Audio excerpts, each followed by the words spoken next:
হরে কৃষ্ণ। চলুন শুরু করা যাক কিছু প্রশ্ন উত্তর নিয়ে আলোচনার একটা সেশন। তো আজকের প্রশ্ন হচ্ছে, আমাদের সকলের মনেই থাকে যে ভগবান তো এই বিশ্ব সংসার সৃষ্টি করেছেন, তিনি সকলের মঙ্গলের জন্য চিন্তা করেন। তাহলেও কেন এই জগতে কেউ ধনী, কেউ গরিব, কেউ চোর, কেউ সাধু, এরকমটা কেন? তো এই বিষয়ে আমরা আজকে জেনে নেব। ভগবান আমাদের স্বতন্ত্র ইচ্ছা শক্তি দিয়েছে, আর সেই ইচ্ছা শক্তি অনুসারে আমরা কর্ম করে চলেছি। আর সেই কর্মফল স্বরূপ আমরা আমাদের ভালো মন্দ, সুখ দুঃখ, ধনী গরিব, চোর সাধু, এই সমস্ত ফল ভোগ করছি। স্বতন্ত্র ইচ্ছা শক্তির সৎ ব্যবহার করে আমরা সুন্দর হতে পারি, এবং স্বতন্ত্র ইচ্ছা শক্তির অসৎ ব্যবহার করে আমরা পথ চরিত্রিক হতে পারি। এই জড় জগতে স্থিত সমস্ত জীব তার নিজ নিজ ইচ্ছা অনুসারে কর্ম করে চলেছে, এবং তার ফলস্বরূপ ভালো বা মন্দ ভোগ করে চলেছে। কাউকে বাধ্য করে বা জোর করে যেমন ভালোবাসা হয় না, ভালোবাসাটা মনের ইচ্ছাতেই হয়, ঠিক সেরকমই ভগবান সবাইকে যদি সঠিক পথে পরিচালিত করে, তাহলে স্বতন্ত্র ইচ্ছার কোনো মূল্যই থাকে না।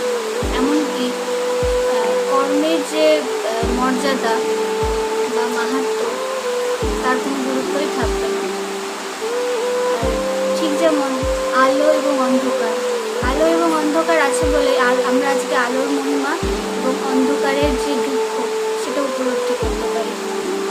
এই বৈচিত্র্যময় জগতে কর্ম এবং কর্মফল যদি না থাকতো, তাহলে এই জগতে সবাই কর্ম থেকে বিরত হয়ে বসে থাকত, কিংবা নিছকে একটা যন্ত্রের মতো ভগবানের পরিচালিত পথে ভগবানের নির্দেশে চলত। সেটা একটা যন্ত্রের মতো দেখাতো আমাদেরকে। তো কিন্তু বলা হয়েছে যে নিছক একটা যন্ত্রের মতো চলাটাও আত্মবিরুদ্ধ।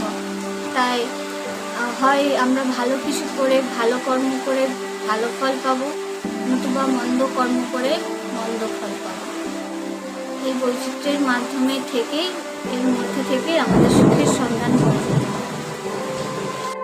হরে কৃষ্ণ। আমি নন্দকুলের সুমুখী দেবদাসী, নিজের জ্ঞান অর্জনের অভিলাষী নিয়ে আপনাদের সামনে কিছু ভগবত প্রশ্ন উত্তর নিয়ে আলোচনা করব। আপনাদের ভালো লাগলে আপনারা আমার সাথে থাকবেন, এবং এইরকম কিছু প্রশ্ন উত্তর যদি আপনারা জানার আগ্রহী থাকেন, তাহলে এই চ্যানেলটিকে সাবস্ক্রাইব করে দেবেন এবং পাশে থাকা বেল আইকনটিকে প্রেস করে দেবেন, যাতে পরবর্তী ভিডিওগুলো আপনাদের কাছে সহজে পৌঁছে যায়।